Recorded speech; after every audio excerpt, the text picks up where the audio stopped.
मृत्यु से नहीं डरता, अगर डरता हूं तो बदनामी से डरता हूं, लोकापवाद से डरता हूं।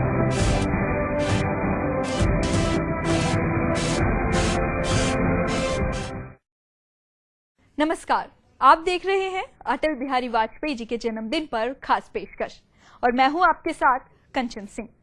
आज 25 दिसंबर है। देश के कद्दावर नेता और पूर्व प्रधानमंत्री अटल बिहारी वाजपेयी जी का जन्मदिन।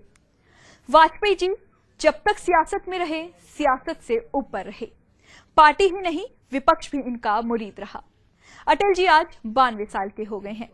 सेहत उनका साथ नहीं दे रही, लेकिन उनके करोड़ों चाहने वालों की दुआ है कि जल्द ही सेहतमंद हो वाजपेयी। कश्मीर के नंदन वन को किसने है सुलगाया, लेकिन जोर दिखाई देता दुशासन का। गीत नया गाता हूँ, कदम मिलाकर चलना, अमराज है, अमराज है। ऊंचे पहाड़ पर पेड़ नहीं लगते, पौधे नहीं लगते, न घास जमती है तो सिर्फ और सिर्फ बर्फ, जो कफन की तरह सफेद और मौत की तरह ठंडी होती है। यह अटल जी की कविता की कुछ पंक्ति है जो उनके व्यक्तित्व की झलक भी देती है। अटल बिहारी वाजपेयी ने सियासत के एवरेस्ट को जीता। 6 साल तक दुनिया के सबसे बड़े लोकतंत्र के सरताज रहे। सियासत के शून्य में वाजपेयी जीवन का संपूर्ण तलाशते रहे। वाजपेयी दुनिया के चंद सियासतदानों में से रहे जो अपनी कविताओं के जरिए राजनीति को नई परिभाषा देते रहे। मैं मृत्यु से नहीं डरता, अगर डरता हूं तो बदनामी से डरता हूं, लोकापवाद से डरता हूं। हार नहीं मानूंगा, रार नहीं ठानूंगा। और ये राजनीति, जिस तरह की राजनीति चल रही है, मुझे रात नहीं आती। निंदक नियरे राखिए आंगन कुटी सभा। ऊंचे पहाड़ पर पेड़ नहीं लगते, पौधे नहीं उगते, न घास ही जमती है सिर्फ बर्फ, तो कफन की तरह सफेद और मौत की तरह ठंडी होती है। मैं छोड़ना चाहता हूं मगर राजनीति मुझे नहीं छोड़ती। काल के कपाल पर लिखता बिताता हूँ, गीत नया गाता हूँ, नया गाता हूँ। जब वो बोलते थे तो सारा जमाना एकदम साध के उनको सुनता था। बार बार इस चर्चा में स्वर जनाए सुनाई दिया है कि वाजपेयी तो अच्छा है मगर पार्टी ठीक है। उनकी चुटकियों पर हर कोई लाजवाब हो जाता था। अच्छा, तो अच्छे वाजपेयी का आप क्या करने का इरादा रखते हैं?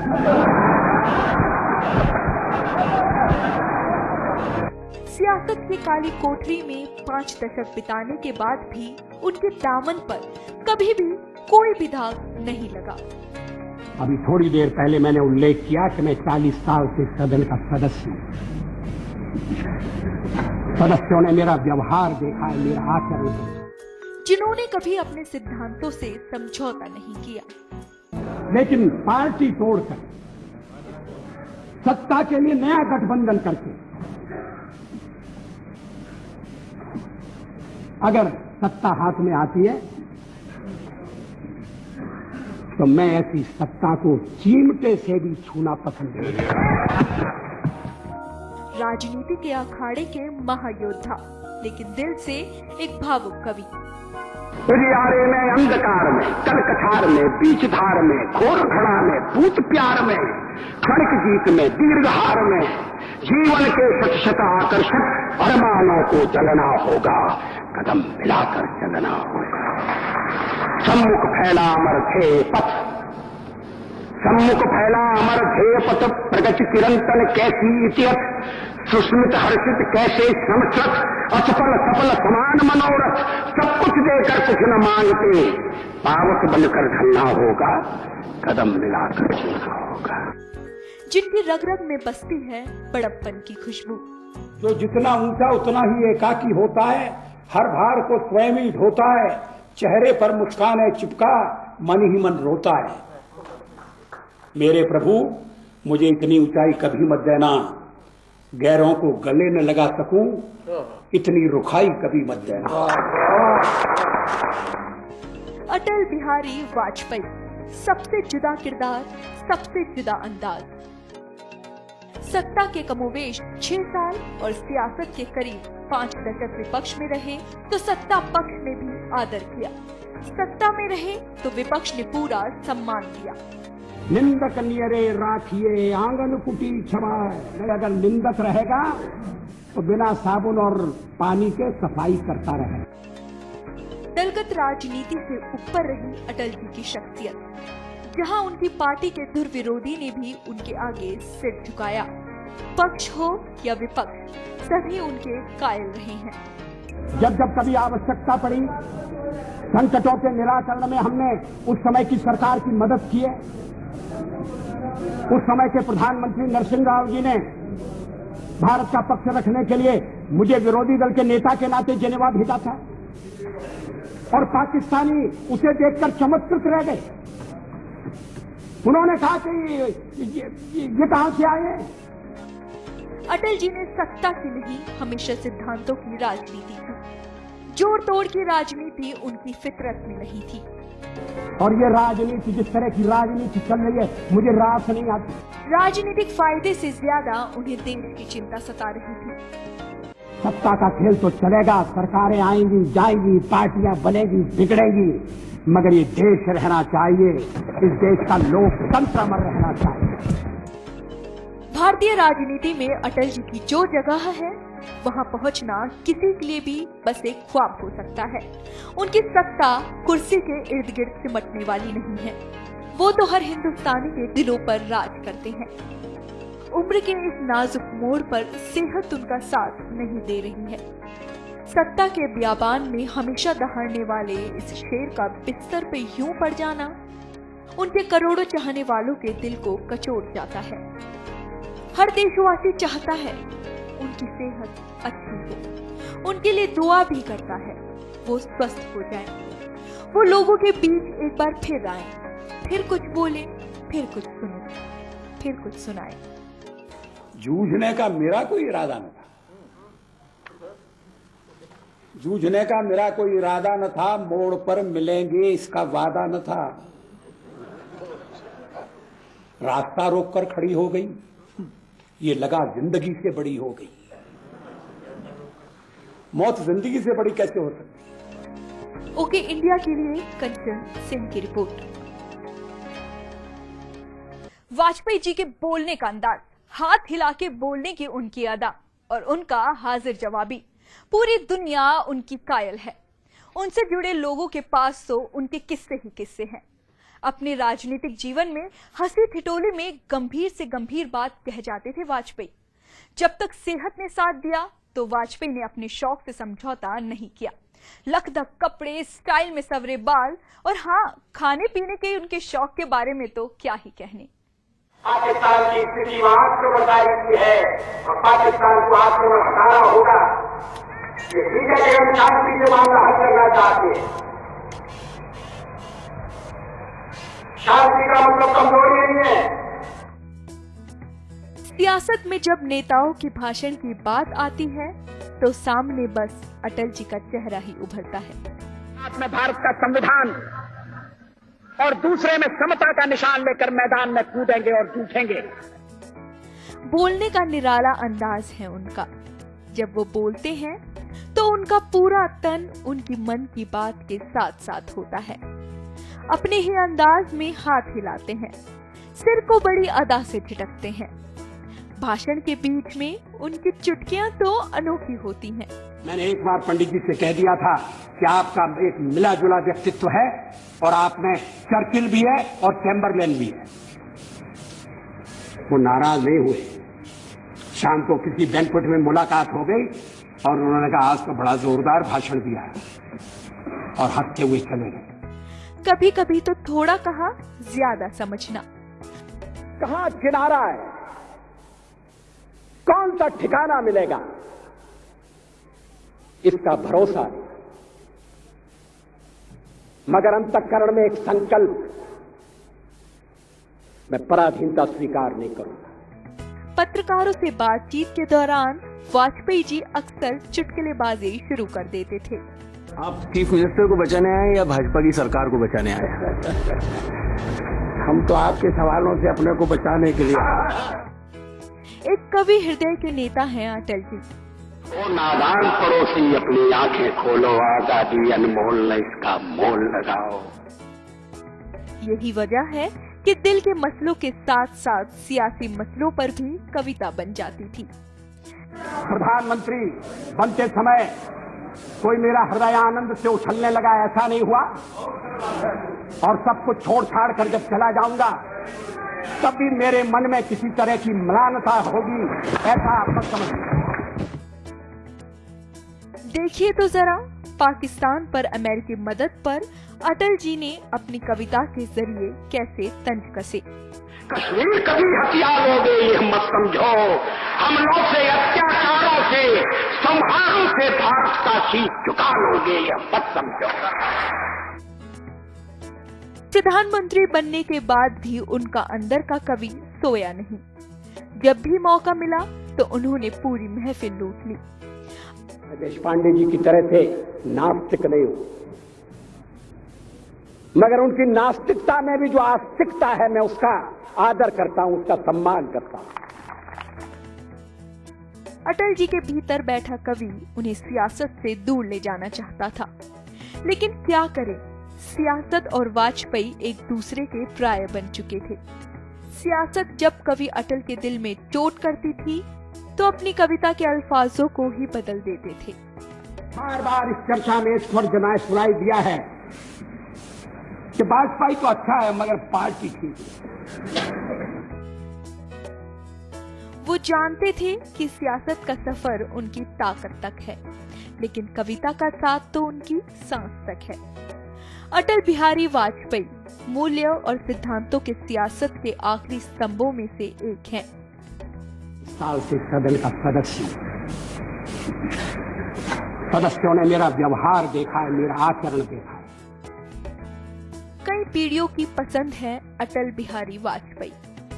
पंडित जवाहरलाल नेहरू उनकी भाषण कला के मुरीद थे। उनकी साथ की पीढ़ी उनकी कायल है, तो नई पीढ़ी भी जब उनके भाषण सुनती है, कविताएं सुनती है, तो बस उनके कायल होकर रह जाती है। ओके इंडिया के लिए कंचन सिंह की रिपोर्ट। से मिटाने की साजिश करने वालों से कह दो चिनगारी का खेल बुरा होता है, औरों के घर आग लगाने का जो सपना वह अपने ही घर में सदा खड़ा होता है। अटल बिहारी वाजपेयी कविताओं की तुकबंदी किया करते थे। छात्र जीवन से ही आरएसएस से जुड़ गए थे वाजपेयी। शाखाओं में जाते, भाषण देते, कविता सुनाते और लोग खूब तालियां बजाते। राजनीतिक शास्त्र की पढ़ाई की तो सियासत की तरफ रुझान भी हो गया। पत्रकारिता से करियर की शुरुआत की, लेकिन इसी दौरान पंडित दीनदयाल उपाध्याय और श्यामा प्रसाद मुखर्जी का उन्हें साथ मिला और तब अटल जी की जिंदगी का रास्ता तय हो गया। गीत नया गाता हूं, गीत नया गाता हूं, टूटे हुए तारों से फूटे वासंती स्वर, पत्थर की छाती में उगाया नव अंकुर, झरे सब पीले पात, कोयल की कुहुक रात, प्राची में अरुणिमा की रेख देख पाता हूं। गीत नया गाता हूं, गीत नया गाता हूं। अटल बिहारी वाजपेयी बचपन से ही कुछ अलग थे। वो छात्र जीवन से ही आरएसएस से जुड़ गए, संघ की शाखाओं में जाते थे और उसके बाद देशभक्ति की कविता के साथ वो अपनी कविता भी खूब सुनाते थे। शत शत आघातों को सहकर जीवित हिंदुस्तान हमारा, जग के मस्तक पर रोली सा शोभित हिंदुस्तान हमारा।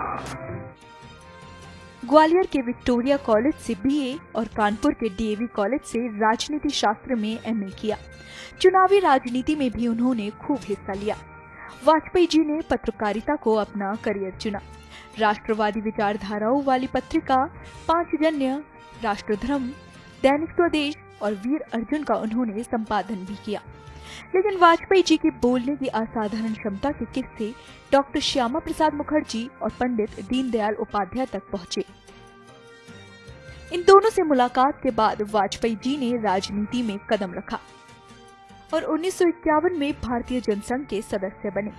1956 में अपना पहला लोकसभा चुनाव हारने के बाद 1957 में बलरामपुर लोकसभा सीट से जीतकर अटल जी पहली बार संसद पहुंचे।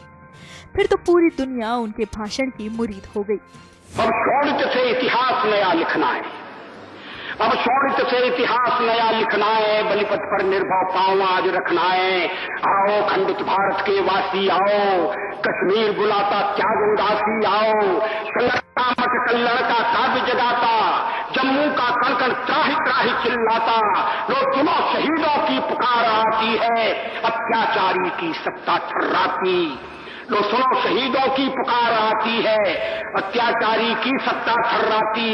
उजड़े सुहाग की लाली तुम्हें बुलाती, अधजली चिता मतवाली तुम्हें बुलाती। अस्थियां शहीदों की देती आमंत्रण, बलिवेदी पर कर दो सर्वस्व समर्पण। वर्षों के बाद आज बलि का दिन आया, अन्याय न्याय का चिर संघर्षण आया। फिर एक बार दिल्ली की किस्मत जागी, जनता जागी, अपमानित अस्मत जागी। देखो दिल्ली की कीर्ति न कम हो जाए, कण कण पर फिर बलि की छाया छा जाए। पंडित जवाहरलाल नेहरू ने तो ऐलान कर दिया कि एक दिन ये शख्स देश का प्रधानमंत्री बनेगा। 1968 से 1973 तक वाजपेयी जी जनसंघ के अध्यक्ष रहे। इंदिरा गांधी की सरकार में पेट्रोल के दाम बढ़ने के विरोध में वाजपेयी जी बैलगाड़ी से संसद पहुंचे। आपातकाल के दौरान वाजपेयी जी ने जमकर इंदिरा गांधी की सरकार को कोसा। इसके चलते सरकार ने उन्हें जेल में डाल दिया। 1977 में जनता पार्टी की सरकार बनी तो अटल जी उसमें विदेश मंत्री बने।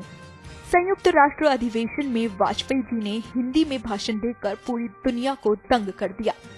जब कभी आवश्यकता पड़ी, संकटों के निराकरण में हमने उस समय की सरकार की मदद की है। उस समय के प्रधानमंत्री नरसिंह राव जी ने भारत का पक्ष रखने के लिए मुझे विरोधी दल के नेता के नाते जेनेवा भेजा था और पाकिस्तानी उसे देखकर चमत्कृत रह गए। उन्होंने कहा कि ये कहां से आए, क्योंकि उनके यहां विरोधी दल का नेता ऐसे राष्ट्रीय कार्य में भी सहयोग देने के लिए तैयार नहीं होता। वो हर जगह अपने सरकार को गिराने के काम में लगा रहता है। 6 अप्रैल 1980 को बीजेपी का गठन हुआ। वाजपेयी जी उसके अध्यक्ष बने और संसदीय दल के नेता भी। 90 के दशक में अयोध्या मुद्दा गर्म था। बीजेपी मजबूत हो चली थी। लोकसभा में बीजेपी के 119 सांसद थे। अयोध्या मुद्दा छाया हुआ था।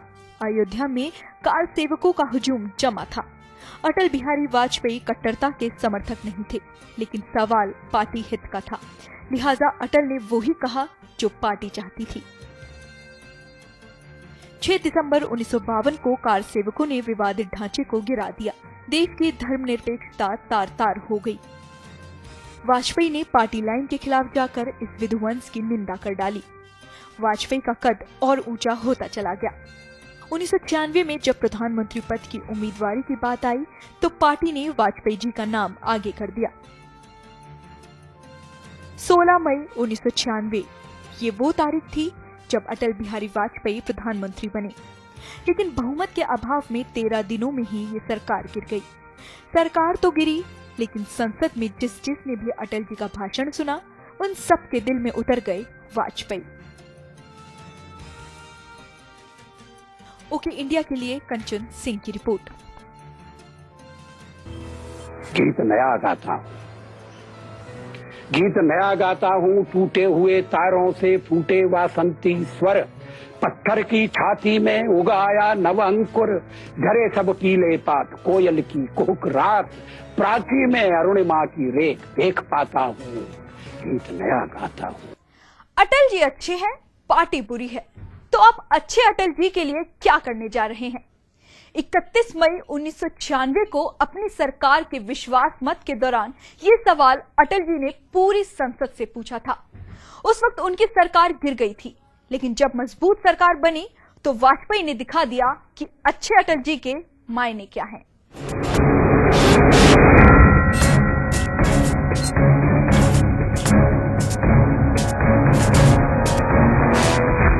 ये भारतीय इतिहास में पहली बार था जब संसद में चल रही बहस आम जनता टीवी पर देख रही थी। अटल जी ने पीएम बनते ही टीवी के जरिए संसद के दरवाजे जनता के लिए खोल दिए थे। जनता सब कुछ देख रही थी, विपक्ष के तीर भी और अटल जी की भावुक अपील भी। देखा है, मेरा आचरण देखा है। जनता दल के मित्रों के साथ मैं सत्ता में भी रहा हूं, कभी हम सत्ता के लोभ से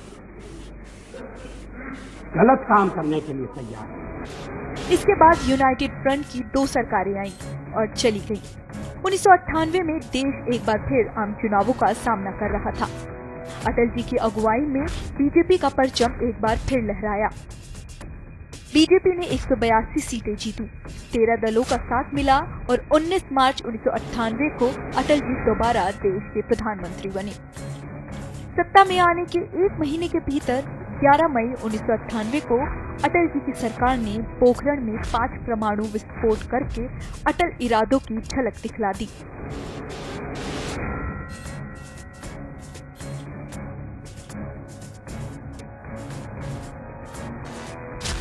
ताकत का जलवा दिखाने के बाद अटल जी की सरकार ने पाकिस्तान के साथ शांति की पहल की और दोस्ती का हाथ बढ़ाते हुए दिल्ली और लाहौर के बीच बस सेवा शुरू करवाई।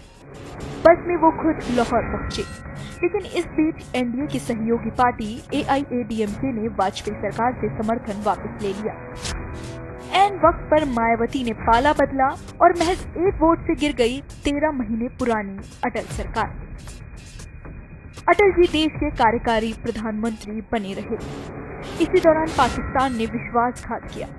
गुपचुप तरीके से पाकिस्तानी सेना ने कश्मीर में कारगिल समेत बटालिक और अखनूर सेक्टर में अपना कब्जा जमा लिया। इस घुसपैठ का मुंह तोड़ जवाब देने के लिए अटल जी ने ऑपरेशन विजय का ऐलान कर दिया। लगभग 3 महीने तक चले इस ऑपरेशन में कई जवानों ने अपनी जान गंवाई, लेकिन पाकिस्तानी घुसपैठ को करारा जवाब दिया। आजाद कराई गई चोटियों पर फिर तिरंगा लहराया। अटल जी के फैसलों ने उन्हें जनता के बीच और भी ज्यादा लोकप्रिय बना दिया। 1999 में एक बार फिर आम चुनाव हुए। अटल जी की अगुवाई में एनडीए ने 303 सीटें हासिल की। 13 अक्टूबर 1999 को अटल जी ने तीसरी बार देश के प्रधानमंत्री पद की शपथ ली। अटल जी ने देश के गांवों को शहर से जोड़ने के लिए प्रधानमंत्री ग्राम सड़क योजना, नेशनल हाईवे डेवलपमेंट प्रोजेक्ट, सेतु समुद्रम योजना समेत कई विकास योजनाएं शुरू की। मार्च 2000 में अमेरिकी राष्ट्रपति बिल क्लिंटन भारत आए। 22 साल बाद कोई अमेरिकी राष्ट्रपति भारत आया था। पाकिस्तान से रिश्ते सुधरने के लिए अटल सरकार ने एक बार फिर पहल की और पाकिस्तान राष्ट्रपति परवेज मुशर्रफ को भारत आने का न्योता भेजा। एक बार को तो लगा शायद कश्मीर का मुद्दा हल होने के कगार पर है, लेकिन जनरल मुशर्रफ के अड़ियल रवैये के चलते बातचीत बेनतीजा निकली। अटल की दोस्ती की पहल का जवाब पीठ में खंजर के तौर पर मिला। 13 दिसंबर 2001 को संसद पर आतंकी हमला हो गया। वाजपेयी सरकार ने सीमा पर भारतीय फौजों को भेजना शुरू कर दिया। भारत पाकिस्तान युद्ध के कगार पर पहुंच गए थे। अटल जी झुकने के लिए तैयार नहीं थे। आतंकवादियों से निपटने के लिए अटल सरकार ने पोटा जैसा कड़ा कानून बनाया। इस बीच अटल जी की सेहत साथ छोड़ने लगी थी। 2 बार उनके घुटनों की सर्जरी हो चुकी थी। फील गुड फैक्टर और इंडिया शाइनिंग के नारों के साथ बीजेपी एक बार फिर आम चुनावों के लिए उतरी, लेकिन जनता ने एनडीए का साथ नहीं दिया। एनडीए सत्ता से बाहर हो गई और गिरती सेहत के चलते दिसंबर 2005 में अटल जी ने अपने पुराने मित्र लाल कृष्ण आडवाणी को अपना उत्तराधिकार सौंपकर सक्रिय राजनीति से संन्यास ले लिया। ओके इंडिया के लिए कंचन सिंह की रिपोर्ट। अटल बिहारी वाजपेयी अब सियासत में नहीं है, सत्ता में भी नहीं है और संसद में भी नहीं है, लेकिन लोगों के दिलों में बसी है उनकी यादें। कभी बनावटीपन नहीं रहा उनमें। उनकी उदार शख्सियत ने पूरे देश का दिल जीता था। उनकी ईमानदारी पर विपक्षियों को भी कभी शक नहीं हुआ। वजह भी थी, वाजपेयी सियासत की दुनिया में रहे, लेकिन दिल से हमेशा एक कवि ही रहे। इसलिए अटल अमिट हैं। मृत्यु से नहीं डरता, अगर डरता हूं तो बदनामी से डरता हूं, लोकापवाद से डरता हूं।